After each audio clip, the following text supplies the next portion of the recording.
All right, boxers, you both received your instructions in the dressing room. Obey my commands, protect yourself a good time. Let's touch gloves, have a clean fight. Jim, I don't know anybody who even thinks they know what's going to happen in these fights tonight. We're just going to have to wait a few seconds more. Yeah, you're right. There are any number of scenarios you can pick for this fight. Now, Sanders, after having knocked out Al Cole in the first minute and a half of his last fight on February 19th, and with all that inactivity, I expect him to try to start fast, Emmanuel. Well, I definitely think that Sanders is the most skillful and faster between the two fighters. The thing is, a lot of guys who are used to fighting in their hometown, home countries, become a little bit unorganized and uncomfortable when they fight in different settings, such as him fight here instead of fighting in South Africa. The fight's going to be interesting in more reasons than one. First of all, I don't like the extra weight that Hasim has picked up. I think it's not that good for him at his height. And if that be the case, I think the speed factor could be a big factor for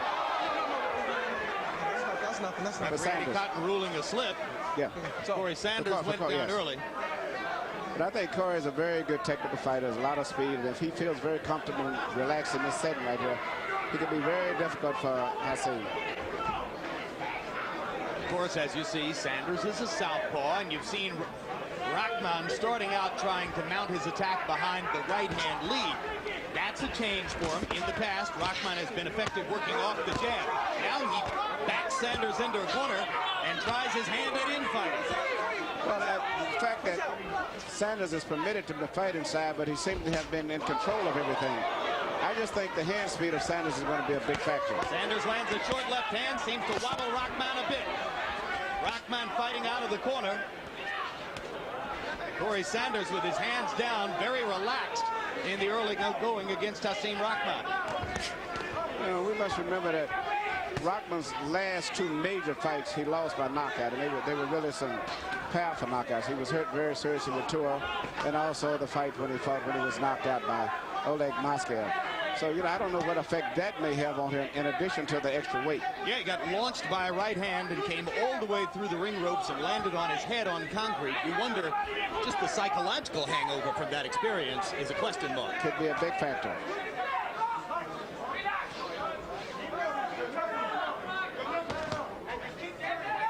Rahman trying the 1-2 there. Sanders easily blocking the jab with his right hand.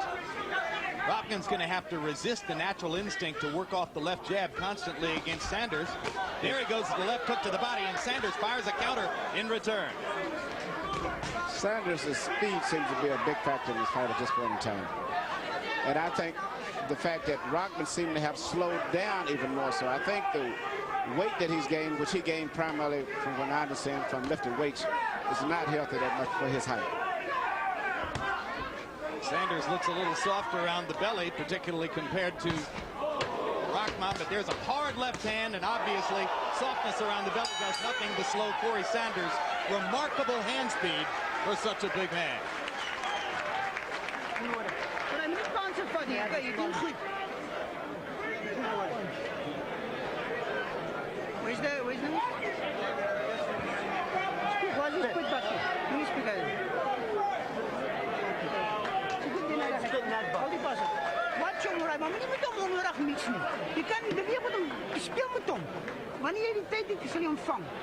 Here, stuck it in. Now you got the little first round jitteries out, you know what I mean? Start jabbing them twice. Hands up when you jab. Let's go to work. How you feel? Good, good, good. He's only trying to steer you on shots, that's all. Shut your mouth. The left hand followed by that right hand by Rahman.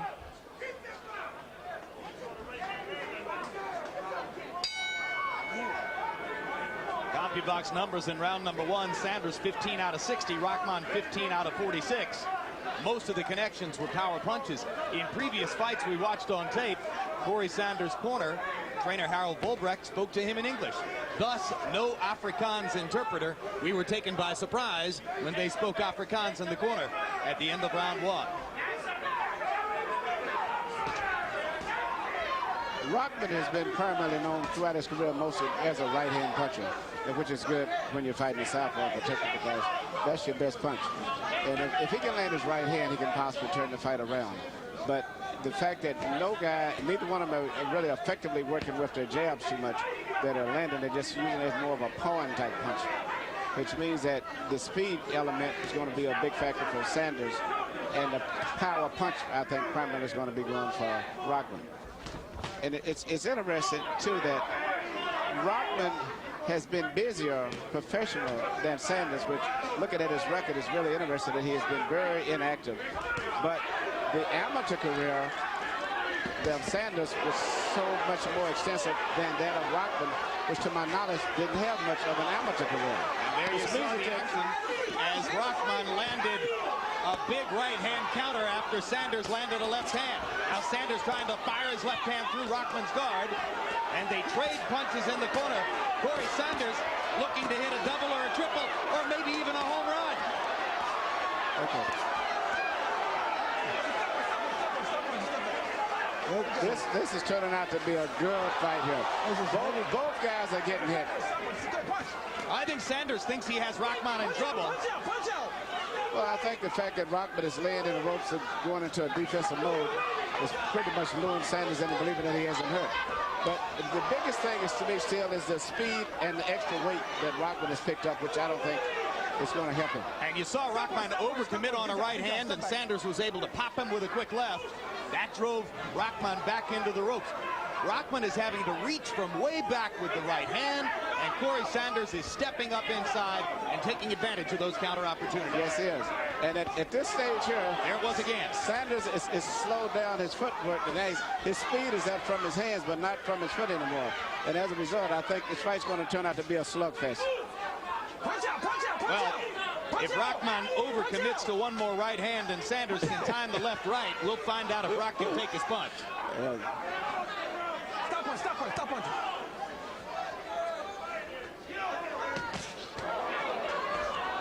And there it is again, and this time Rahman's in trouble. Sanders pounding the left hand through the guard. Rahman wobbles back into the corner. Round two's about to come to a close. Not a second too soon for Hasim Rahman. This is turning out to be an exciting heavyweight fight. Rahman's new trainer, Adrian Davis, hurling him into the corner. Kick the legs out. Kick the leg back. Give me some water. Give me the grease. Suck it in. Now this time you box him, okay? You keep your hands up. He can only hit you with your hands down. Suck it in. Suck it in. Give him some. Give me the water. Give me the mouthpiece. Beautiful. When you can't fight me, Corey, okay? You hit him when he bag. That's fun. Yes, let me touch this. I'll be fast. Rahman impressively came back from a short left hook with a right hand there. He is still rather fresh. Remember that when he suffered the knockouts, it was in late rounds where his stamina had been tested. But we're looking at Corrie Sanders here, who loves to go big game hunting in South Africa, and he is going big game hunting right here in Atlantic City tonight. Wouldn't it be fascinating to see Rahman fall behind early and win a fight by outlasting his opponent, as appears might have to be the case here. In round two, Corrie Sanders was able to get off 76 punches to only 48 for Hasim Rahman. So Sanders has been the more active fighter in the first two rounds. And also, if you notice, at the conclusion of a punch, whenever Rahman throws a punch, if he misses it, he falls off balance. Very much because of the excessive weight, I think. And Sanders seems to be a little bit sharp and more crispier with his footwork. Now Sanders appears to be trying to get a little bit of rest in the first minute of round three, having thrown nearly 140 punches in the first two rounds. And Rahman has a chance to take advantage, and does with a right-hand lead.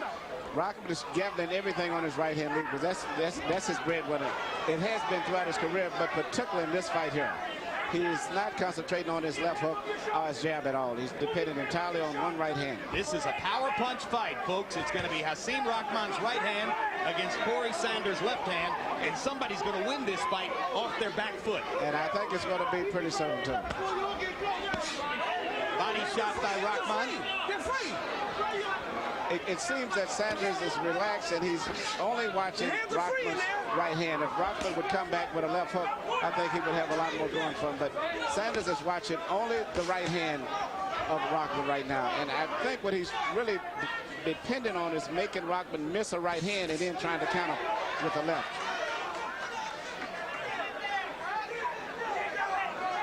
Neither man has gone to the body much. Rahman is obviously thinking about it in this round.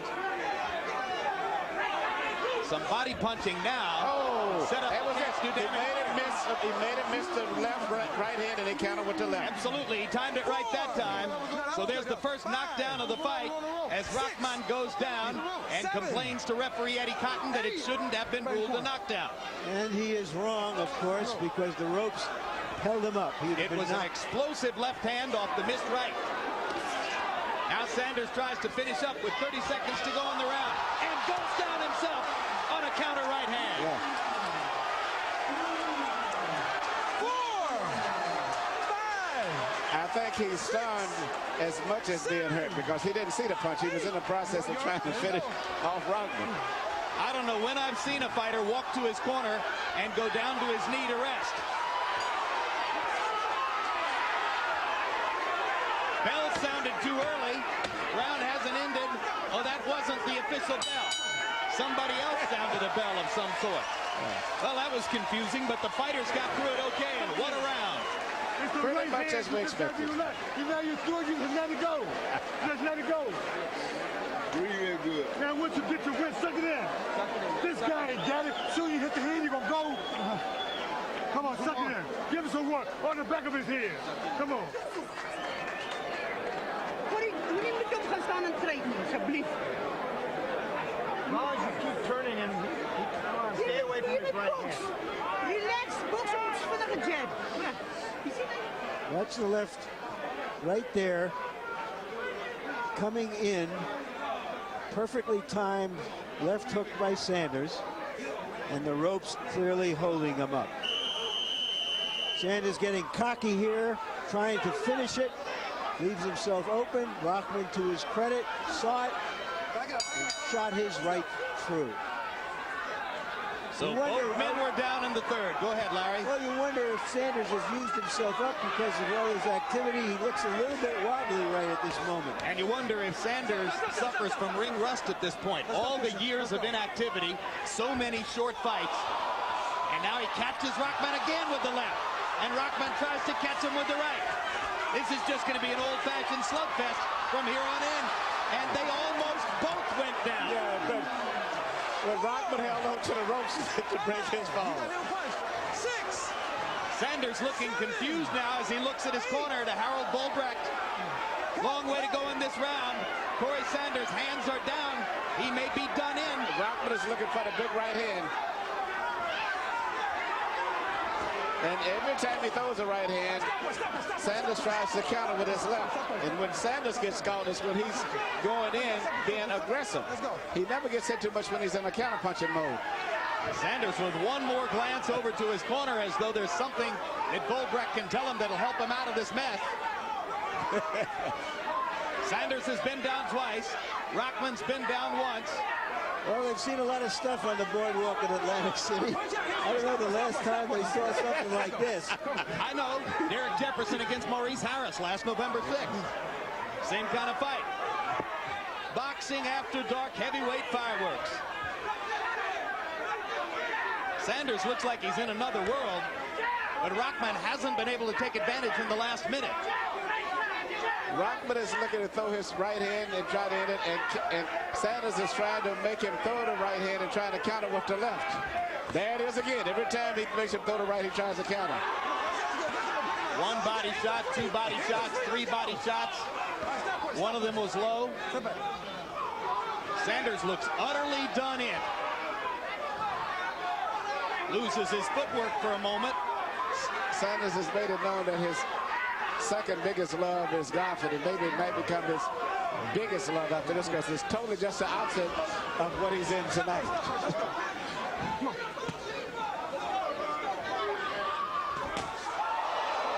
They trade shots again. Blood coming from both of their noses in this fight. Why not? Only now is Corrie Sanders beginning to get his legs back from the knockdown early in the round. But Hasim Rahman was never able to find the right finishing opportunity for 2 minutes there while Sanders wandered around in a daze. If Rahman would use his jab a little bit more effective, I think he would do a lot better. It would set up better for his right hand. Wild left hand misses by Sanders, and they'll go to another round.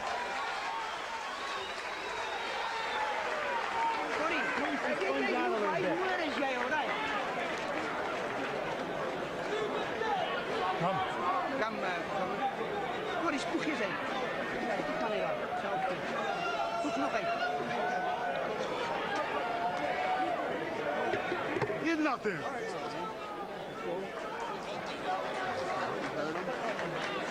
The boy's dead time. You got him back up. Back up with what? Okay, let's do this. One strong jab. We almost strong had jab and then a right a hand. double It's a right knockdown hand. in that round. Just watch as Rahman throws the right hand, catches him, but held himself up with that left hand, which was fortunate because it gave him a 2-point round. I thought that's what might happen in the second fight tonight. I actually said in one of our pre-fight promos on the air that Moskaev and Jefferson might knock each other out. Instead, it was Rahman and Sanders who almost pulled that off. Corrie Sanders threw 70 punches around in the first 2 rounds of this fight. In the last round, by CompuBox numbers, he threw 38. So Sanders has lost his activity level and is now just looking for a one-punch knockout of Rahman. Harold, how do you have it through 4? Okay, Jim, interesting scoring. Actually, in rounds 2-1 Corrie Sanders, but in points, it's all even. The first 2 rounds, like you said, Corrie Sanders wins 10-9. The third round, they each scored a knockdown. You really have to score it even, 10-10. And the fourth round, Rock wins 10-8 because of the clean knockdown. 38-38, even. I think Rahman's got a chance to win a boxing match if he can pull his act together and just go from here, working with the right hand. Well, it's clear that Sanders is trying to get his second or third win here, and Rahman doesn't seem capable of putting the pressure on him. Yeah. At this stage right here, Rahman should really step up the pressure a lot more. How do you explain what Rahman did in the last 2 minutes of the preceding round and here? Well, basically, it's a gambling fight to win the fight, and they're both just gambling. One is shooting the right hand lead, and the other is waiting to counter punch over the right. But if you notice, Sanders threw a few pesky right jabs that seemed to have been effective, but if he doesn't continue to do that, Rahman's going to keep walking straight into him. He needs to keep working his right jab a little bit more to keep him at a distance right there and to set him up for his left. But Rahman seems to have gotten his confidence back together, seems to be very comfortable in the setting right now. But what bothers me is the fact that he's doing the same thing over and over, strictly trying to throw a right hand.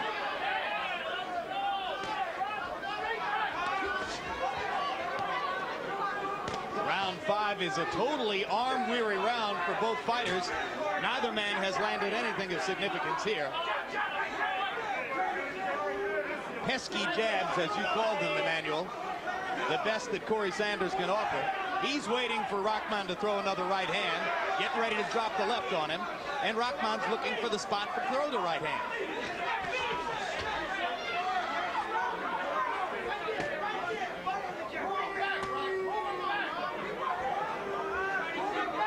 Round 1's action, and for the moment, they're not going to get it.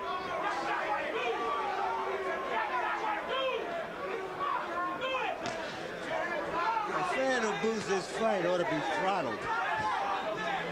They've earned a break. That was a good jab by Rahman.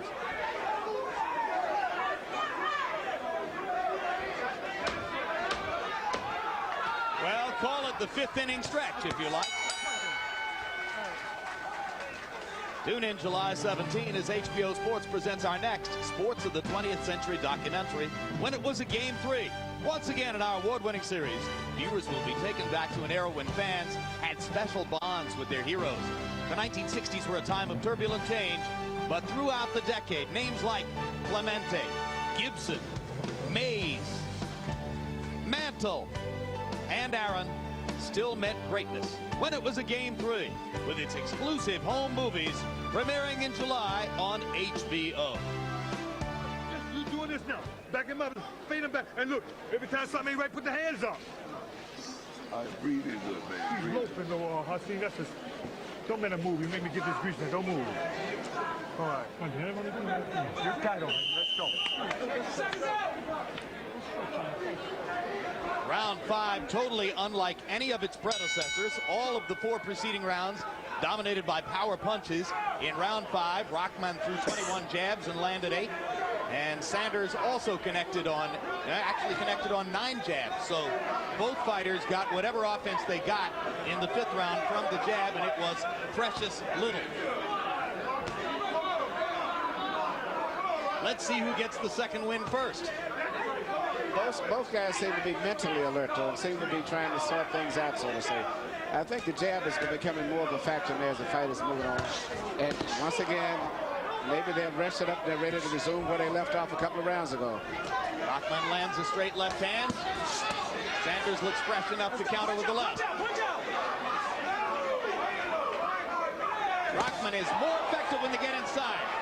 And this time Sanders takes the right hand lead flush on the jaw. Sanders got a pretty good, he's been hit with some good right hand. I think the knockdowns when he got knocked down was mainly when he was in the process of punching and wasn't expecting punches at the time. But he seemed to have a pretty good chin. But the fight is up for grabs. Whoever could mount a good aggressive attack, particularly behind a jab right now, could take control of the fight.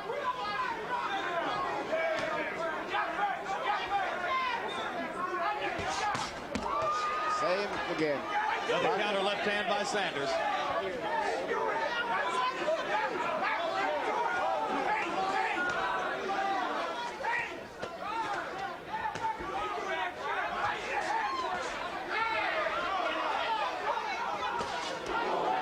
Sanders getting more and more pesky with that jab now, trying to set up his left hand, and he lands 2 more left crosses on Rahman. Misses the 3rd. Sanders has a tendency to get square with his balance once he gets into an exchange. Go to the corner. Whose mouth? You got the mouthpiece? Hasim Rahman losing the mouthpiece. It's right in front of New Jersey State Athletic Commission Chairman Larry Hazard. Sanders lost Sanders' mouthpiece, yeah, okay. Rahman has one of those clear mouthpieces, which looks like it's nothing in his mouth, but it's a clear mouthpiece. You heard Eddie Cotton asking Rahman if it was his mouthpiece, and you're right. Turns out to be Sanders' mouthpiece instead. Let's go. Let's go. Let's go.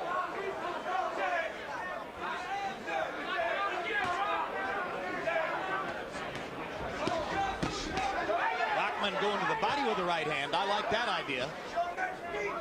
This fight, incidentally, is scheduled for 12 rounds because Corrie Sanders owns an off-brand heavyweight title belt. Let's go. Get out. It's not even an off-brand. It's not even an off-brand. Hard right hand by Rahman. Sanders is taking that punch now. Stop punching. Stop punching. Step back. Both guys, strange enough, seem to have rejuvenated themselves, at least mentally. I'm looking at both of the guys that seem to be very clear. They're very much aware of everything that's going on. Stop punching. And the biggest problem I see that Sanders has is his balance. After he throws a punch, he often finds himself squared with his feet, so therefore he gets knocked down very easily. I don't see his hand speed anymore, Emmanuel. No more hand speed. But nevertheless, the pesky jabber here is still beginning to be a big factor, particularly if he keeps it up. That was a big round for Rahman. And still to come, the other heavyweight battle, the one we thought would really provide the fireworks, and maybe it will. Derek Jefferson against Oleg Maskev. Maskev, last November, was trailing Rahman on all cards when he knocked him through the ropes here in Atlantic City. Yeah, spin it around, suck it in deep. Get your hands down, Rock. Relax, baby. He's running from you, Rock. Can't you see it? Press it, look, left foot. Keep backing back with the hands up. Do like this, he can't get nothing. And you jam. All right, he's doing all right. Just step it up a little. I see what he's doing. All right, there you see in the back of the arena here is Corrie Sanders' wife, their 3-year-old daughter, who is celebrating her 3rd birthday tonight. A few rounds ago, they were sitting ringside, but Mrs. Sanders decided that this may not be the kind of thing her daughter would want to see. Good choice.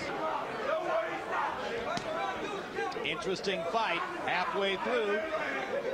Harold Letterman's card even. CompuBox numbers fairly even. Sanders 110 out of 302. Rahman 113 out of 277. Rahman landing slightly fewer power punches. Sanders uses the jab more than Rahman does. When they both exchange their power punches at the same time, meaning Rahman throws a right hand, Sanders throws a left, Rahman seems to have the advantage. He seems to get his right hand in a little bit faster. But when Sanders is effective is after he lets Rahman miss. But when they shoot at the same time, Rahman seems to come in a little bit better. His punch seems to be a little bit more to the inside. But the big difference would be still if Rahman would use his left jab a lot more. Sanders also seems to be strictly a head puncher. That's correct. He doesn't work to the body at all. Doesn't punch to the body at all. And Oleg Moskev was saying to us yesterday that he felt the importance of working in American gyms was that you learn the left hook and you learn to use body punches. And you learn to use body punches. In most of the countries, even though South Africa is not Europe, they still primarily concentrate on head punches. Straight right hand by Rahman, right on the button. And a right, and a left, and a big rally. And Sanders tries to hold on. And Rahman just pounding away. Sanders covering up, covering up, covering up. Rahman just punching, punching. Eddie Cotton looking in. What's Sanders? Eddie Cotton's going to stop it. Corrie Sanders not defending himself. And that's Hasim Rahman punches him right out of the division. Punched it right out. He should have grabbed the man and tied him up. When you're hurt like that, grab the thing that's punching and beating you up. Grab the arms and tie the arms up. Well, but he was hit by about 15 to 17 straight punches. Unanswered. And early on, he seemed dazed, just trying to survive the onslaught, but not doing anything to get out of the way. Well, the referee had no choice. When you're getting hit that much and you're not returning any punches, he has to stop the fight. Gentlemen, it appeared that once Corrie Sanders was unable to get the early knockout against Hasim Rahman, it became a matter of time and whether Rahman would destroy himself or take advantage of the opportunity in front of him. Instead, he took advantage. He took advantage of it, and in fact, he fought as if he wanted to win a little bit more than Sanders going down the stretch. The fight was up in the air. 33 wins now against only 2 losses for Rahman. He takes a big step toward reviving his status as a contender in the division. And Corrie Sanders, in all likelihood, will go back to South Africa without ever getting a shot at one of the top heavyweights of his time, Lennox Lewis or Mike Tyson or Evander Holyfield. Sanders will console himself with having won a minor league title and having had a big record, particularly when fighting at home in South Africa. And here's another replay, and Emmanuel, Sanders just never tried to hold on. No, he never tried to hold on. You know, when you're hurt like that, you can't see punches that good. The best thing to do is to grab the guy and grab the arms that's beating on you. But in his case, probably not experienced at being hurt like that before. He didn't know what to do because originally he wasn't hurt to the degree where he could not have survived properly. But right now, at this point in time, when you're hurt like that, even punches that's landing on the side of your head on the gloves, they still vibrate through and they cause a lot of damage. Sanders' only previous loss was a knockout by Nate Tubbs way back in 1994. It's been 6 years since he lost a fight. Almost 6 years to the day, in fact, because that was May 21 of 94. This loss probably seals his fate as a marginal heavyweight contender who was discussed in relation to a lot of big fights and written about in relation to a lot of big fights through the 90s, but never really got there. Yes, well, I think right now at this point in time in his career, he'll have to be resigned to the fact that he was a WBU champion and have to accept that, and that's going to be his biggest claim to fame. And maybe he can get that handicap back down to 2. There's his wife and daughter. Let's go to Michael Buffer for the official particulars on the knockout. Ladies and gentlemen, Part 1 of the Cedric Kushner heavyweight explosion on HBO Boxing After Dark comes to an end at 1 minute, 50 seconds of round number 7. The winner by knockout victory and new WBU World Heavyweight Champion, Hasim "The Rock" Rahman.